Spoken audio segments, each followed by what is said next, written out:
Her name was spoken in laughter, not in kindness, and that difference cut deeper than any blade. Dust curled around her boots as though the street itself wanted to swallow her whole, hiding her from the ridicule. Shame pressed in heavy, and yet in her hand lay the single thing she would not surrender, the pendant, warmed from the press of her skin, a fragile flame against the cold wind of mockery. Here stood the contrast, public scorn against private meaning, noise against the quiet weight of memory. They gathered like buzzards at the trading post rail, voices sharp, eyes hungrily cruel. Some called her pendant a trinket too fine for a woman who had nothing.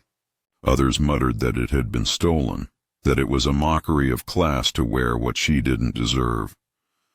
The words scraped at her back as though each letter were a lash. She stood anyway. The silver caught sunlight bright enough to dazzle. For a breath it pushed their shadows aside. In that radiance she remembered her mother's hand fastening the chain around a young girl's neck, whispering that sorrow would one day meet mercy. Her pulse steadied. Their jeers continued, dust mingling with laughter. But she understood that the same earth that fed dust would also feed bloom. When she stepped away, the pendant was still hers, the crowd's power already fading. Yet cruelty clung to the air. Each step forward became a vow. Tomorrow must bring something more than taunts. And somewhere in the same town, a quiet dreamer stirred. He rose before the sun because silence was easier than speech, and darkness more merciful than daylight.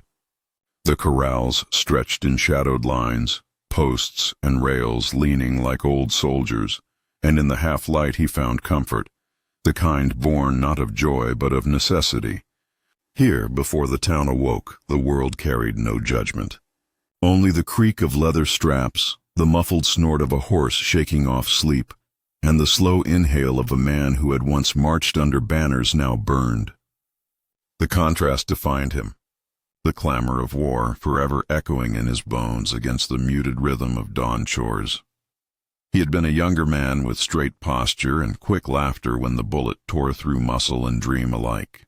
Not fatal, but life-redrawing, leaving him marked, scar jagged near the shoulder, arm slower and less obedient than before. The shame was not in the wound itself, but in how kin had looked on it. Pity and distance mingled behind their eyes. They had been God-fearing folk, but they feared brokenness more. Estrangement became his inheritance. Lone work among animals replaced the tangled duties of family.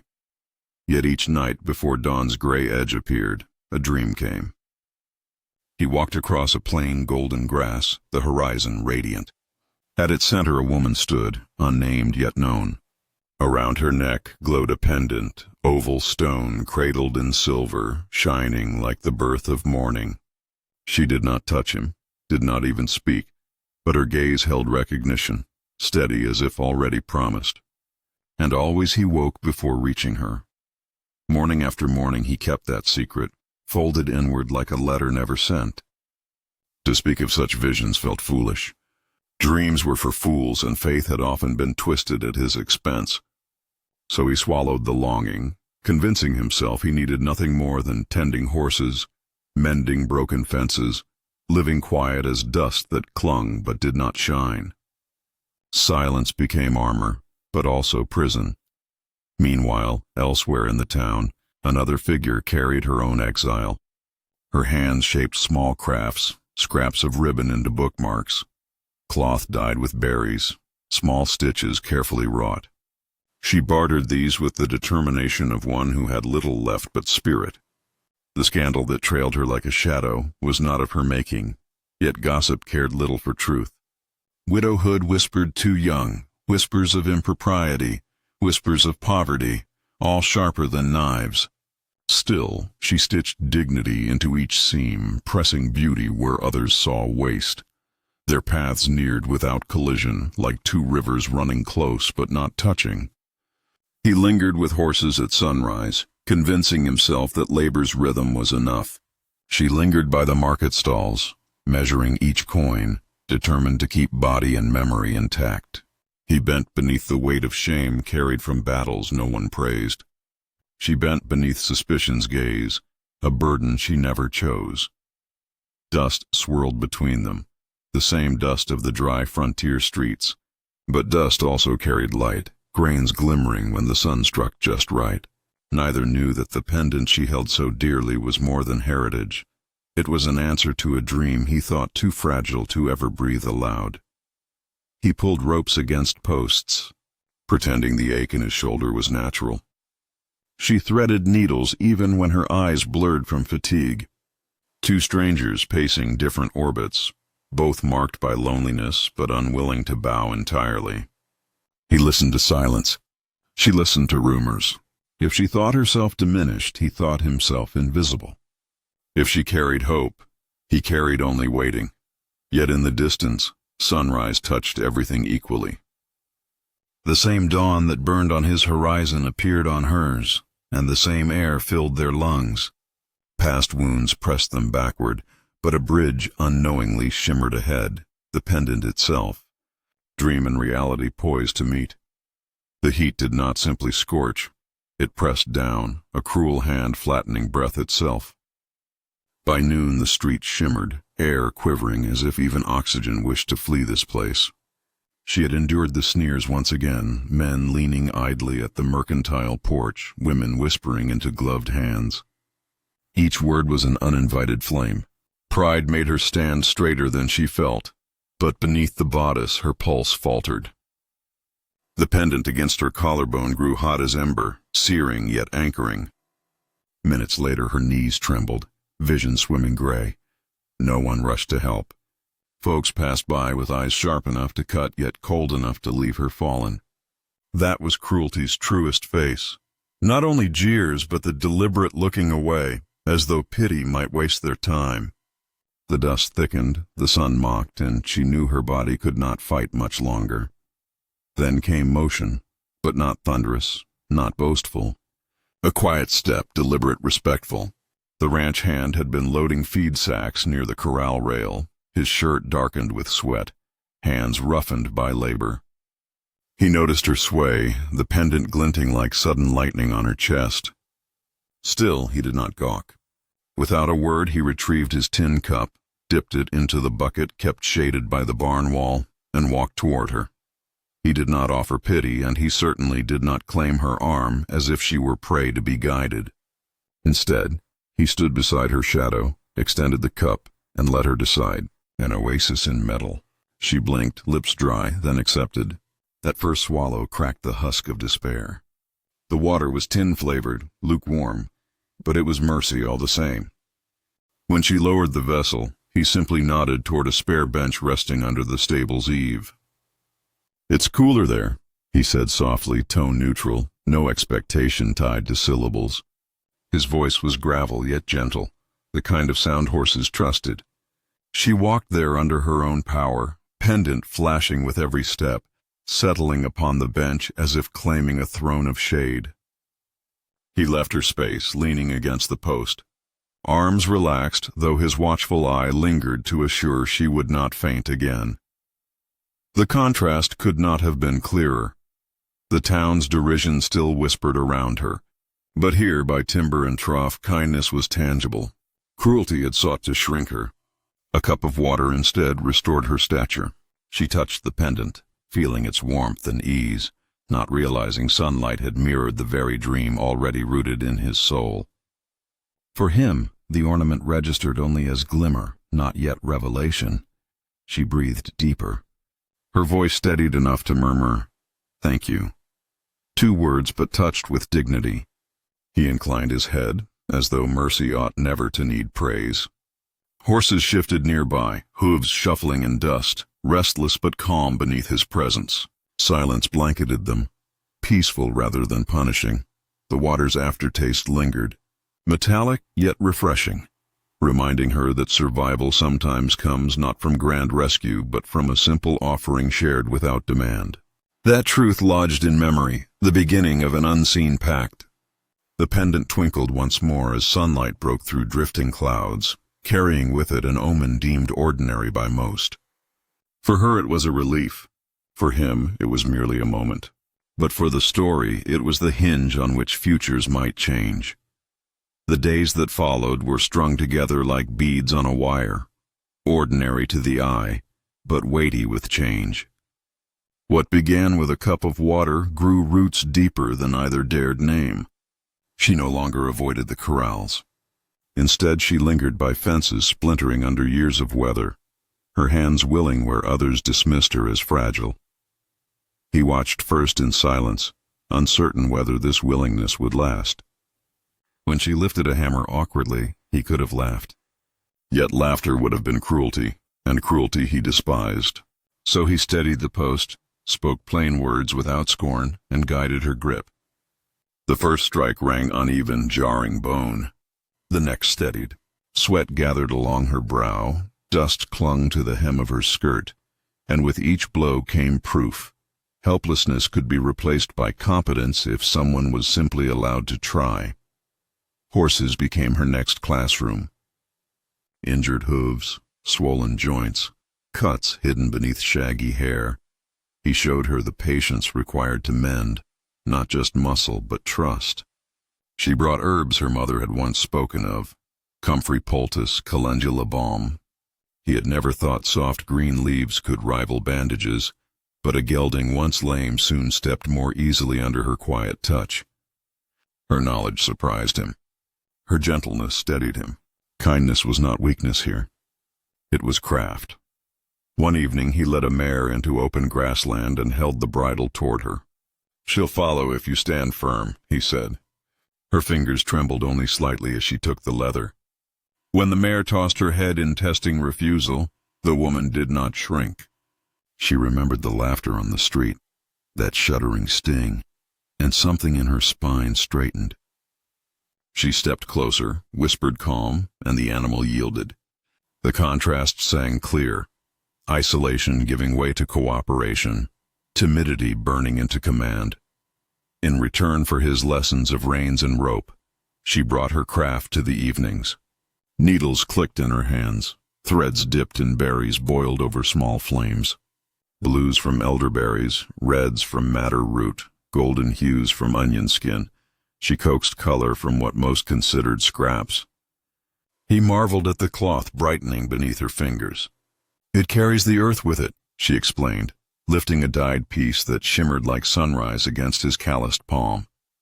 At the market, her handiwork drew respectful nods and necessary coins, worth measured not in gossip, but in goods. The pendant never left her neck. While hammering, while holding reins, while leaning over dye pots, it rested against her skin, as if reminding both of them that dignity could survive long labor. At times its glimmer arrested his gaze, resembling faintly that glow from his dream. He said nothing, swallowing wonder like another secret. But in his heart a note resonated, familiar, waiting. Water shaped their work as much as wood and cloth. They carried buckets to thirsty animals, the weight straining backs but also strengthening arms. They dug a shallow trench to ease the flow of runoff toward small rows of beans and corn, mud clinging to boots until they laughed at the mess. One afternoon rain finally fell, sudden sheets cracking against parched soil. He cursed without heat, tugging tarps across tools. She turned her face upward instead, arms outstretched, laughing as drops rolled down her cheeks. Heat met water, despair met joy, and for that hour the prairie itself seemed to baptize their labor. He learned that her silence contained memories worth listening to, and she discovered that his reserve was not cruelty, but bruised humility. Mutual respect germinated in the soil they tilled and in the stitches she sewed. Each task turned into a declaration. We are not broken burdens, but working people, shaping more than survival. As twilight burned one evening, she tied dyed fabric between posts to dry, colors waving like banners. He leaned on a fence mended together by their shared strength. Dust lay on their arms, water damp on their boots, and unspoken trust in the air. They were still outsiders in the eyes of many. Yet within that small boundary of corral and cloth, a different truth was staking its claim. Competence had replaced helplessness, cooperation had replaced isolation, and in the sway of fabric under sky, in the rare sound of rain settling to earth, Something like a home began to whisper itself into being. Night wrapped the prairie in velvet darkness. The sky pricked with stars like old lanterns hung high. Smoke from their campfire curled upward, a thin gray ribbon vanishing into an expanse too wide to contain. He sat opposite her, watching flames lean and fall as though fire itself breathed. Silence had long been his companion, but silence this night felt full, not empty, aching with words unsaid. Her hands worked cloth in the glow, but when she shifted, light struck her pendant. The silver rim caught firelight. The stone within shimmered with a hue that startled him. His breath stopped.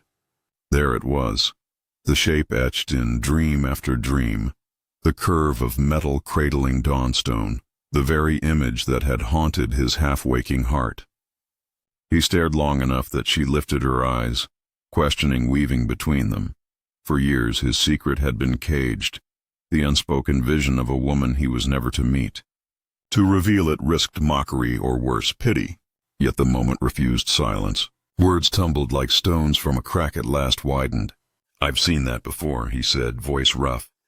"Not on anyone, not in town, but in dream. A pendant, glowing against the light, as if sunrise itself rested upon a woman's chest." Her fingers curled protectively over the chain. The fire's pulse cast amber across her cheek, half shadow, half illumination. "In a dream?" she whispered. Suspicion lay in the tilt of her brow, yet curiosity softened it.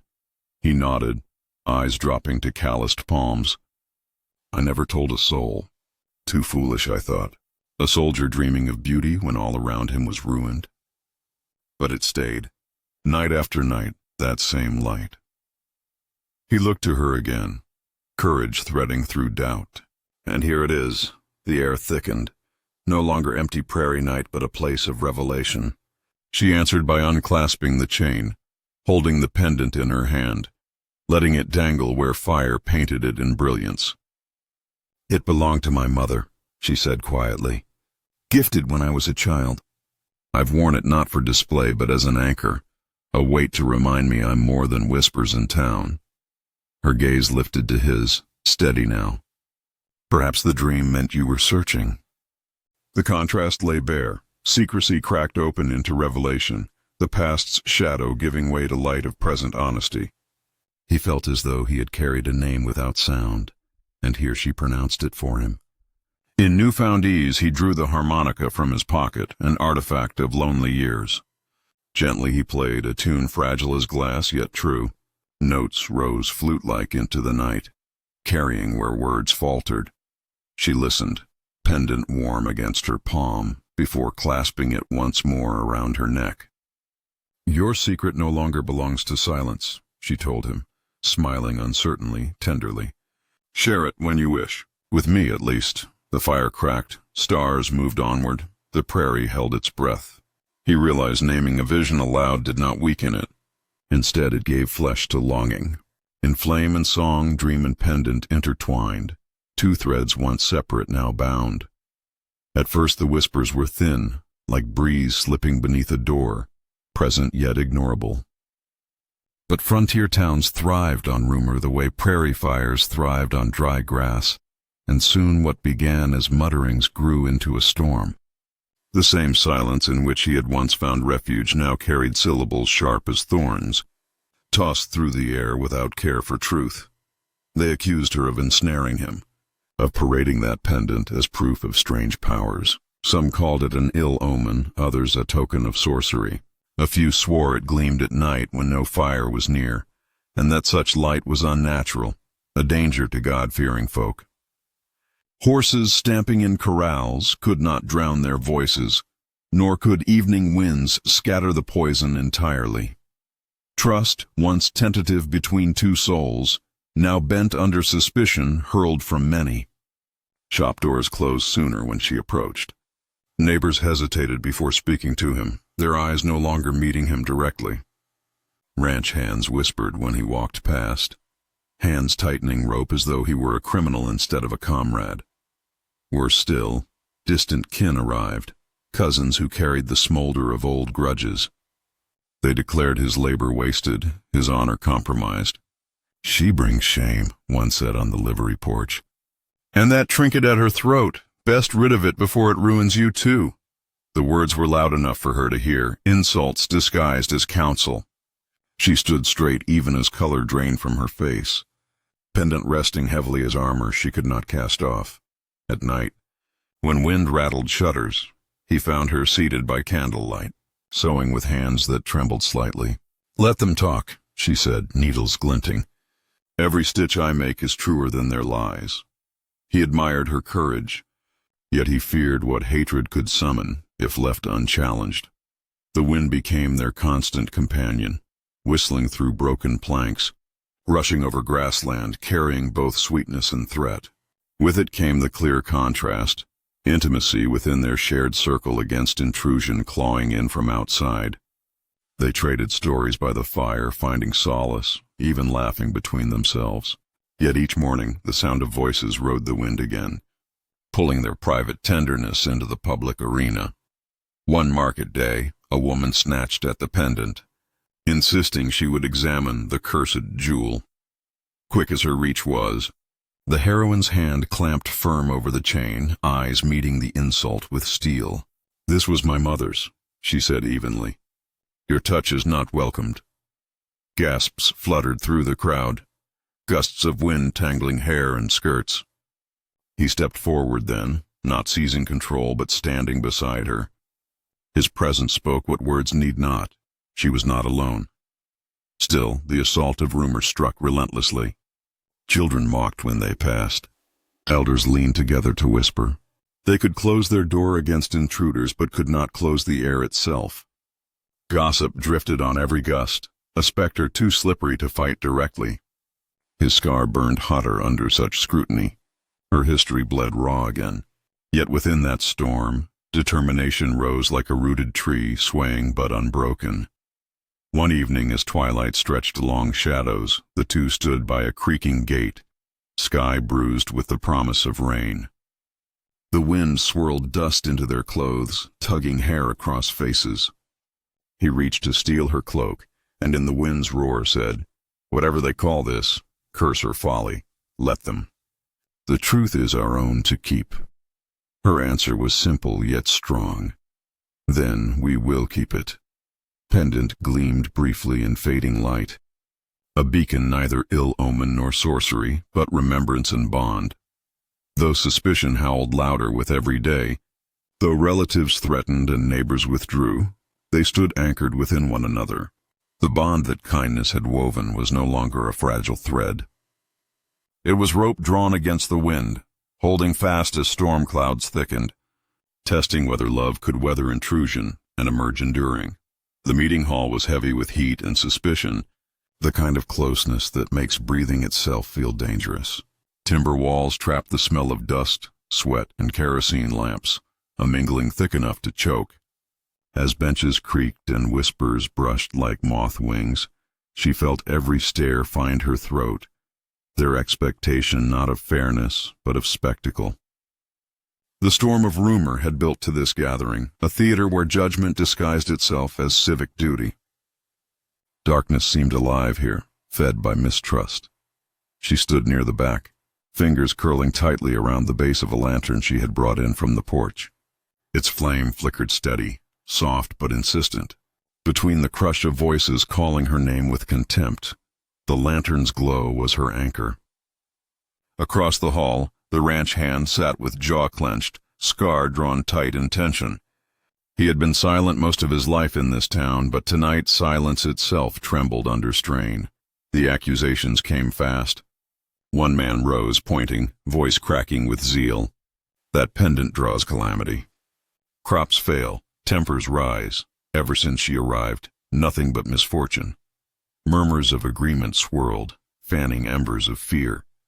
Another declared she bewitched the ranch hand, ensnaring him away from kin and duty. Each word sought to shrink her personhood, to strip her dignity until she remained only the villain their stories required. Heat flushed her chest, but she would not bow. Slowly she stepped forward, lantern balanced against her hip, flame stretching its small radiance toward shadowed corners. Murmurs doubled, then fell silent as her boots tapped firm against the wooden floor. Positioning herself before the assembled, she lifted her chin so the firelight caressed the pendant still resting against her.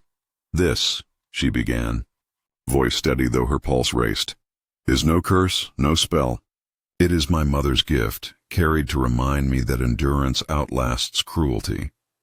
She placed the lantern on the table before her. Flame blossomed taller as if quickened by courage. Holding the chain, she unclasped the pendant and let it rest beside the light. Silver caught and amplified the glow until stone and flame seemed twins. The hall tensed. For an instant, even those hardened against her leaned closer, drawn not by enchantment but by honesty dared. "You call it witchcraft. I call it memory. You call it theft. I say it was entrusted to me when all else was taken. My family burned with fever long before I came here, and this was left. If you would turn grief into superstition, that is your shame, not mine." Silence struck, heavy as hammers. From the back, contemptuous voices stirred again. "Lies dressed neat. A poor woman clings to trinkets." But their volume wavered beneath her clarity. Then the ranch hand rose. No grand gesture, no sermon. He walked simply to her side, standing in her circle of light. He placed a calloused palm against the table near the pendant, not claiming it, not claiming her, but declaring in presence alone, "I am with her, and her truth is mine." The hall rippled with discomfort. Kinfolk shifted, muttering that he had betrayed blood. Yet he did not flinch. His scar, once a sign of ruin, appeared now like a mark of survival. Where they saw flaw, she saw fidelity. He let words rest in her mouth this evening. His power was quiet affirmation, not overshadowing but supporting. Together they stood as flame and stone cast light wider. Darkness still hunched in corners, but no longer reigned unopposed. The contrast shaped itself plainly. Hate snarled bitter from the back benches, while courage burned tangible at the center. She had set her pendant down, not hidden away as shame, not brandished as ornament to provoke envy, but placed openly, surrendered to truth, yet never surrendered to mockery. "If you fear honesty," she said at last, meeting the eyes of the man who had shouted first, "it is your own shadow you dread. I cannot bear that weight for you." Her voice did not waver. Then she stepped back, leaving the pendant and lantern where they stood, proof that dignity refuses concealment. Wind outside rattled the shutters, lifting dust into the air, as though nature itself echoed the gathering storm's turning point. People coughed, shuffled, and argued in low tones, yet the scene had transfigured. Two figures, side by side, had shifted the tide from judgment spectacle to testimony of resilience. No applause followed, only the dissonant murmur of divided hearts. Yet light remained, steady flame licking upward, touching the pendant until both seemed brighter than before. The hall would never return to silence uncontaminated by suspicion. But from this moment onward, their bond no longer crouched in the shadows. Public, visible, tested by fire, it had declared itself. The hall had not yet shed the heat of accusation. Lantern flame still quivered on the table, pendant glinting like captured dawn. Murmurs carried low, uneasy, the storm not yet decided. And then, as if hatred needed a face, one man broke forward, the ranch hand's own cousin, cheeks red with rage, eyes sharpened by resentment drawn from years of family silence. "You shame us," the cousin spat, voice cutting through the hush. "You side with her against your blood, against decent folk. Then I'll rid us of this cursed thing myself." His arm swept out, hand reaching not for reason but for the pendant lying upon the boards. Gasps rippled as silver chains scraped beneath his fingers. But before theft could become triumph, the ranch hand moved. His body surged forward with a swiftness born not of wrath but necessity, a strong arm seizing the thief's wrist. In the flare of lantern flame, scarred shoulder and taut jaw stood bared. The room prepared for violence, for fists and shouts and blood upon timber. Instead, what followed was restraint. The cousin strained, spitting oaths, trying to yank free. But the ranch hand's grip held steady, unyielding yet not cruel, like iron warmed in a forge rather than brittle steel snapping. "Enough," he said, calm yet resonant.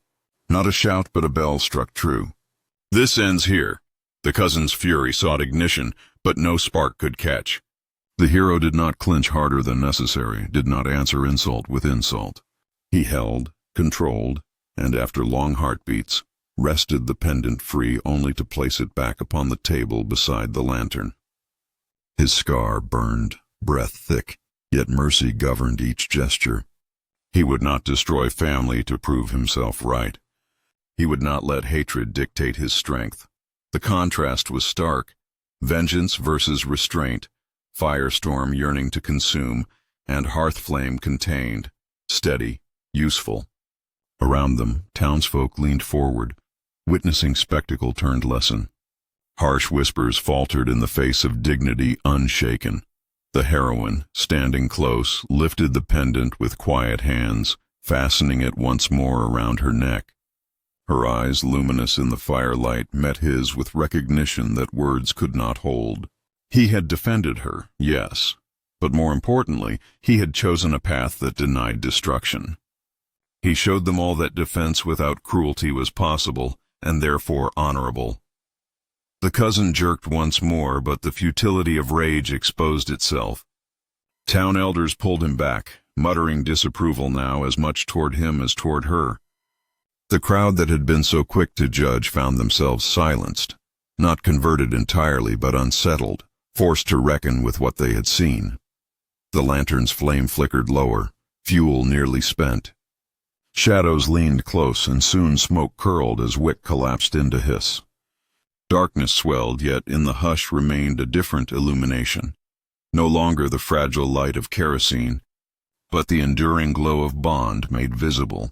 Outside, wind moaned against shutters, carrying dust across the street. Neighbors glanced between one another, uncertain whether to stay or disperse. In that pause, the ranch hand spoke again. "You can scorn us, but you will not see me raise hand in hatred, not against kin, not against neighbor. You'll see me work, you'll see me mend, and if you must call that shame, then let it be mine alone." His voice laid calm over the hall, a blanket upon flame.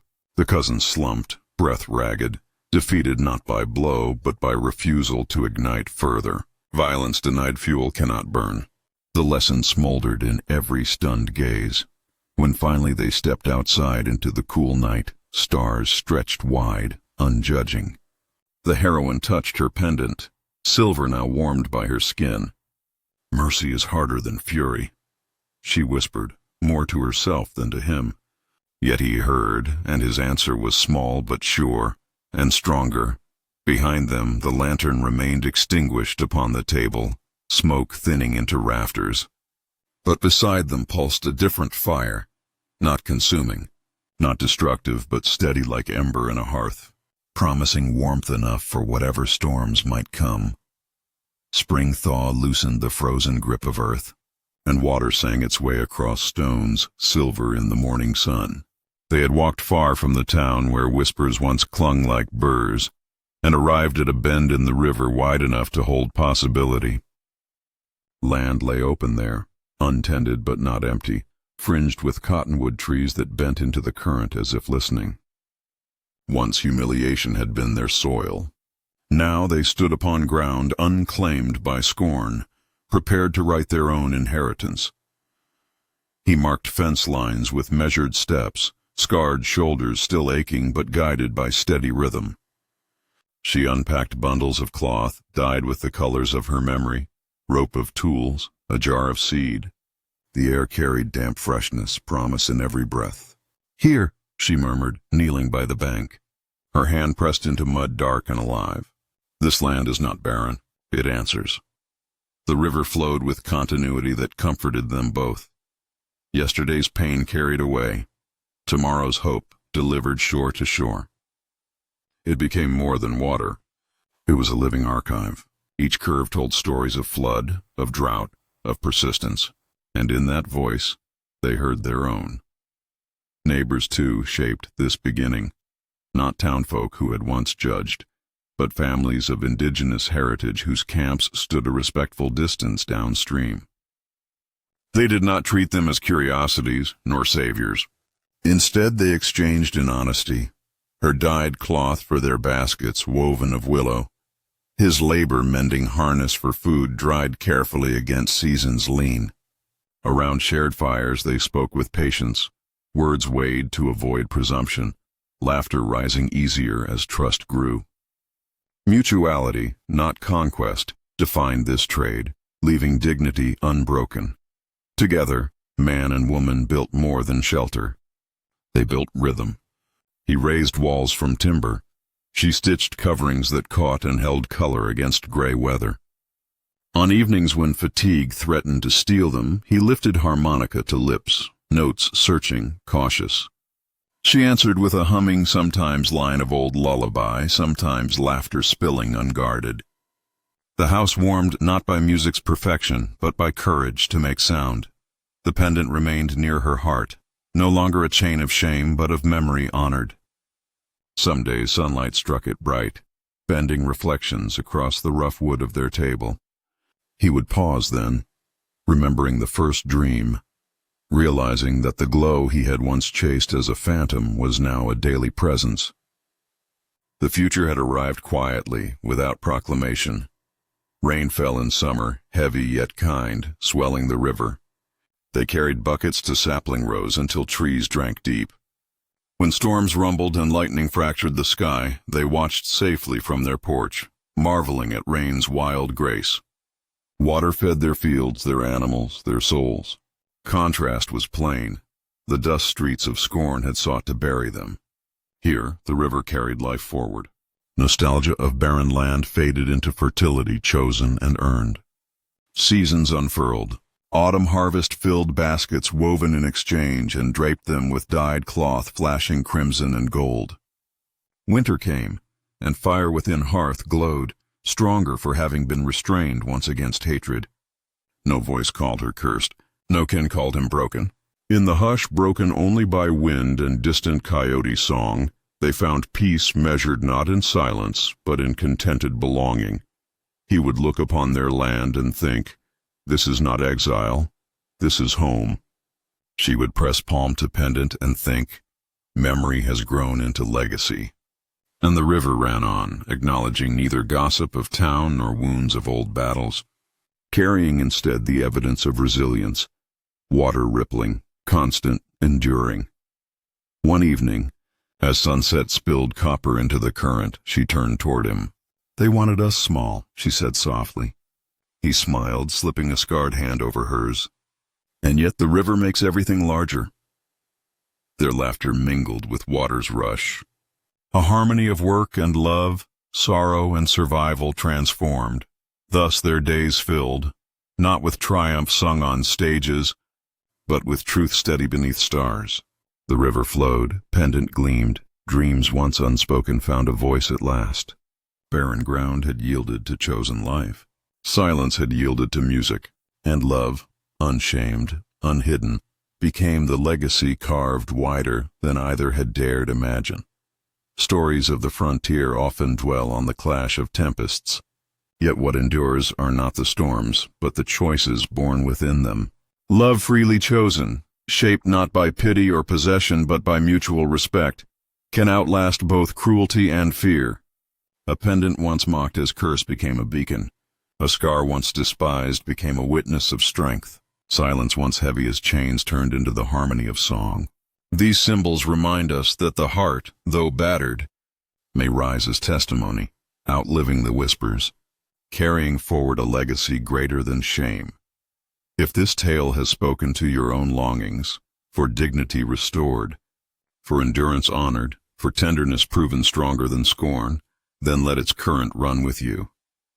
Subscribe and remain in this circle of stories, where each telling seeks to place compassion above cruelty, mercy above suspicion, and chosen love above imposed fear. More voices wait to be carried across the wide prairie of memory. Voices that promise resilience and tenderness in equal measure. In shaping this narrative, I drew reverence from the lingering words of prairie women preserved in diaries and letters, testimonies of endurance, ingenuity, and unyielding spirit. I also learned about histories of frontier crafts, the dye pots and needlework that birthed dignity in cloth as surely as in life. And I acknowledge works detailing intercultural trade along the rivers and plains, where respectful exchange flourished when undertaken in honesty rather than conquest. Indigenous families appear here not as shadows of stereotype, but as partners, deserving equal voice and equal dignity. To each of these sources, living and written, my gratitude. May their witness remind us that stories are bridges, binding past to future, dream to destiny, until the river carries them beyond.